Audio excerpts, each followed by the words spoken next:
महत्त्वाची बातमी आहे बीडमधून। बीड जिल्ह्यात दहशत माजवणाऱ्या सुदर्शन घुलेच्या टोळीनं बीड जिल्हा कारागृहात देखील दहशत माजवली आहे। या टोळीनं एका कैद्याला जेलमध्ये अमानुष मारहाण केल्याची माहिती समोर आली आहे। कैद्यानं आपल्या नातेवाईकांना मारहाण झाल्यासंदर्भातील धक्कादायक माहिती सांगितली आहे।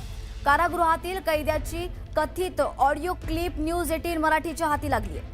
घुले टोळीनं जरांगे पाटलांचा गोळ्या घालण्याची धमकी दिल्याची माहिती देखील संबंधित पीडित कैद्यांना आपल्या कुटुंबियांसोबत बोलताना सांगितलंय।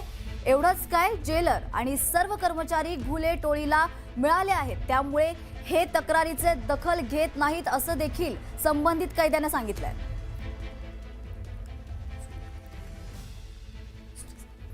याबद्दलची अधिक माहिती देण्यासाठी आपल्यासोबत आपले प्रतिनिधी सुरेश जाधव जोडले गेलेले आहेत। सुरेश, काय सांगाल, बीड मध्ये अशा प्रकारे कारागृहात देखील मनमानी सुरू आहे?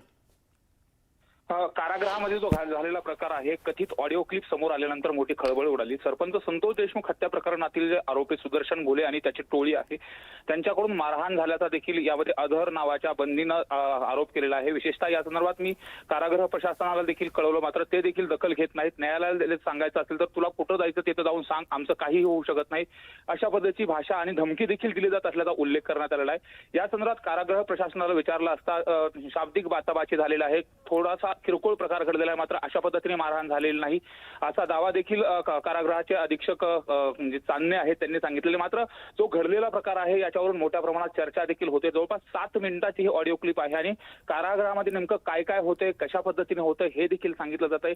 यामध्ये वाल्मिक कराडकडे देखील मला घेऊन जात आहेत, मला भीती वाटत आहे, अशा पद्धतीने देखील उल्लेख त्या क्लिपमध्ये करण्यात आलेला आहे। त्यामुळे या क्लिपच्या संदर्भात आता कारागृह प्रशासन तपास करणार का हे देखील पाहणं महत्त्वाचं आहे। मात्र सरपंच संतोष देशमुख हत्या प्रकरणातील जे आरोपी बीड जिल्हा मध्यवर्ती कारागृहामध्ये त्या कारागृहामध्ये असे वारंवार प्रकार घडत असल्यानं मोठी चर्चा होती आणि ही जी कॉल रेकॉर्डिंग समोर आलेली आहे यामध्ये न्याय द्या अशा पद्धतीची मागणी देखील जो बंदी करत असताना पाहायला मिळतोय। त्यामुळे नेमकं याला मारहाण कशा पद्धतीने झाली, किती मारहाण झाली आणि त्याला हॉस्पिटलमध्ये का घेऊन गेले नाहीत याचा अनेक प्रश्न उपस्थित होतात। त्याचबरोबर आर्थिक गैरव्यवहाराचा देखील उल्लेख करण्यात आलेला आहे।